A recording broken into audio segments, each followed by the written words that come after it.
In this video, we are going to do a deep dive into the fascinating dynamics between narcissists, empaths, and super empaths.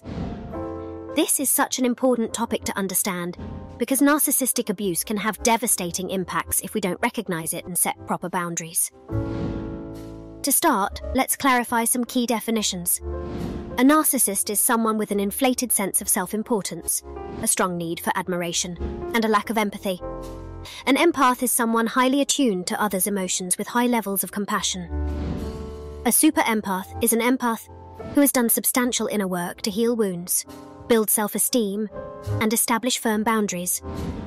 Now, why do these personality types tend to collide? What happens when they interact? And how can we protect ourselves if we suspect someone in our life has narcissistic tendencies? Let's explore. Narcissists versus empaths. A core conflict arises between narcissists and empaths around empathy.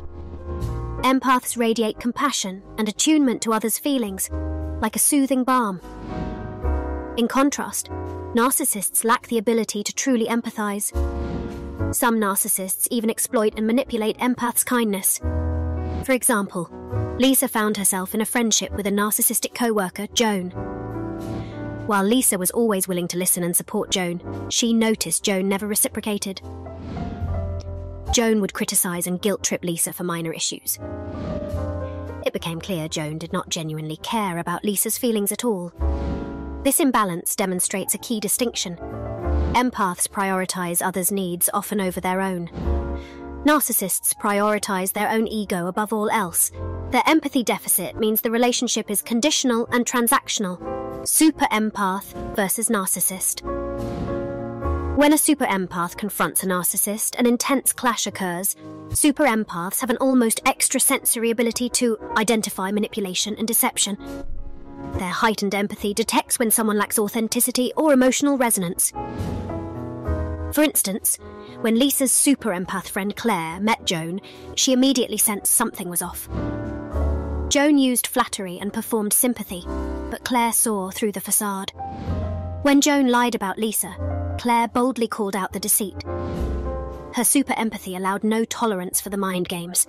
While ordinary empaths may fall for the narcissist's act, super empaths rapidly recognize the falsity. Their confidence, self-love, and moral compass make them immune to the narcissist's exploitation. The strength of a super empath turns the dynamic on its head. Codependent versus healthy empaths. Codependent empaths lack boundaries and seek external validation, making them prime targets for narcissists. In contrast, healthy empaths take responsibility for their needs and emanate inner security. For example, codependent Emily stays stuck in an abusive relationship because she believes she can fix her narcissistic partner. She repeatedly excuses his behavior and blames herself. Healthy empath. Sophia knows not to accept cruelty or disrespect from partners. She cultivates relationships with reciprocal care, not one-sided sacrifice. The codependent empath stays trapped, giving to a narcissist in a futile attempt to earn conditional love. The healthy empath honors their worth and cuts off one-sided dynamics. Their inner strength preserves their compassion from being exploited. Codependents versus narcissists. A codependent empath and a narcissist represent the giver and taker dynamic in its most extreme form. Codependents compulsively caretake and relinquish power. Narcissists feel entitled to others' care without reciprocation. For instance, codependent Sarah works overtime to please her narcissistic boyfriend Drew by managing his schedule, cooking all his meals, and paying his bills. Drew repays this by demeaning Sarah, flirting with other women, and discarding her whenever convenient. Sarah's people-pleasing fuels Drew's cruel selfishness. This parasitic loop continues because the codependent's self-neglect and poor boundaries enable the narcissist's exploitation. The empath gives relentlessly, and the narcissist takes voraciously. Cutting this trauma bond requires the empath to wake up and walk away. Dark empaths versus narcissists. Dark empaths exhibit a high degree of cognitive empathy, meaning they intellectually understand emotions, but lack emotional empathy and compassion. Like narcissists, they can leverage emotional intelligence to manipulate and control others. For instance, dark empath Becca often makes friends with kind-hearted people like June, and subtly guilt trips them into constantly supporting Becca's needs. But if June faces hardships, Becca dismisses them or quickly shifts focus back to herself. Her empathy void resembles a narcissist. However, unlike the oblivious narcissist, the dark empath is fully aware of their callous machinations. While still toxic, the dark empath's calculated empathy deficit differs from the narcissist's complete unconscious lack of empathy and capacity to emotionally destroy others without remorse. Trauma-bonded empaths. Victims of narcissists often become trauma-bonded to their abusers, forming an addictive attachment that's difficult to break. The more the narcissist alternates loving behavior with cruelty, the more the empath persists, trying to earn that conditional love. For example, narcissist Ben showers empathic girlfriend Leah with flattery and gifts during the idealization phase, then devalues her with soul-crushing insults when she struggles cheering him up one day. Leah tries desperately to soothe Ben's rages and earn his affection again. This push-pull becomes an addiction. The empath's deep desire for emotional connection and fear of abandonment keeps them trapped in the abuse cycle, devoted to an emotional vampire who will never change. Escaping narcissistic abuse requires realizing the false hope and detaching wholly from the narcissist's twisted pathology. Healing empaths. The journey to become a healed, super empath requires doing the challenging inner work to unpack trauma, rebuild self-esteem, and trust one's inherent worth. This prevents future relationships based on cobbling love through sacrifice. For instance, once Leah finally leaves her narcissistic ex, she seeks counseling to understand her codependency and attachment style. She ceases abandoning her needs or making excuses for those who abuse and diminish her. She learns healthy assertiveness and emotional self-sufficiency. Though difficult, she's determined to empower herself. Leah realizes she cannot change someone else, only herself. Her healing work, boundaries, and new assertiveness will ensure she attracts caring partners capable of reciprocity, not narcissistic predators feigning love. She breaks the cycle for good. Abandoning narcissists. Unlike empaths, narcissists rarely self-reflect or change. Their false self constructed to cope with chronic emptiness prevents authentic evolution. Their ego is too fragile. No amount of love or compassion alone can transform a narcissist until they deeply confront their wounds. For example, despite Leah's efforts to get narcissistic ex-Ben into therapy, he refuses to acknowledge his abusiveness. He claims Leah provoked him and that she exaggerates the severity of the relationship. When Leah calls out his lies, he alternates between victimhood and rage.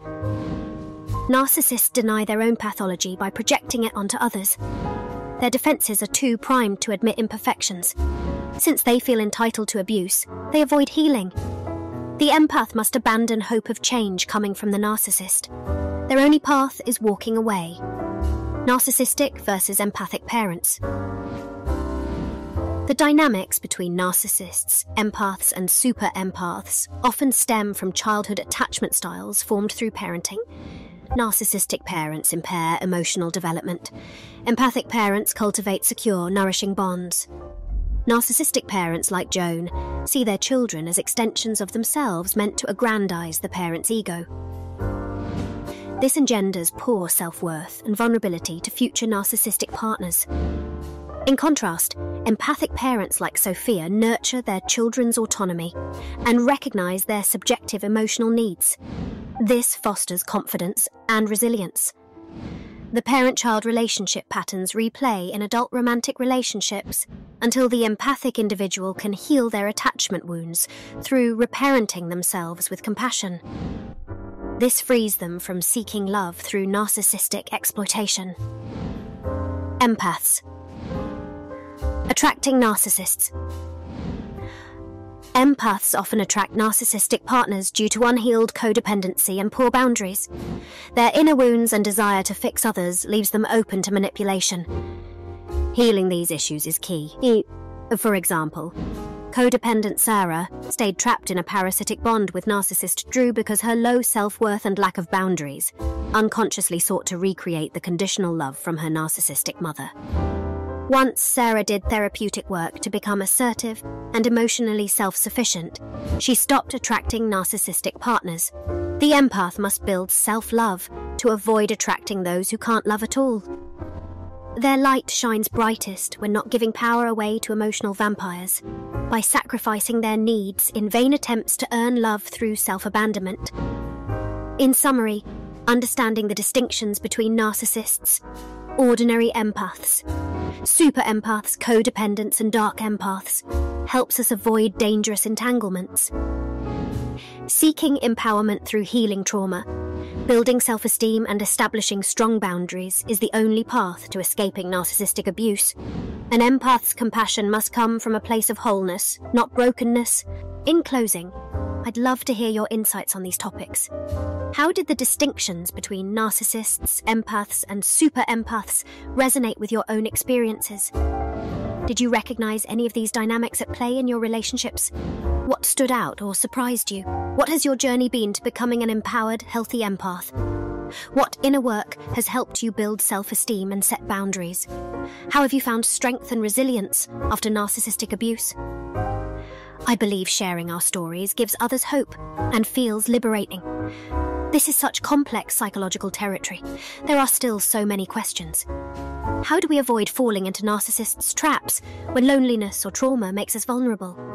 What self-care practices keep you grounded in self-love? How do you find compassion for yourself and others on the path to healing trauma? I'd love for this video to spark deeper discussion to support each other. By opening up, we don't have to feel so alone.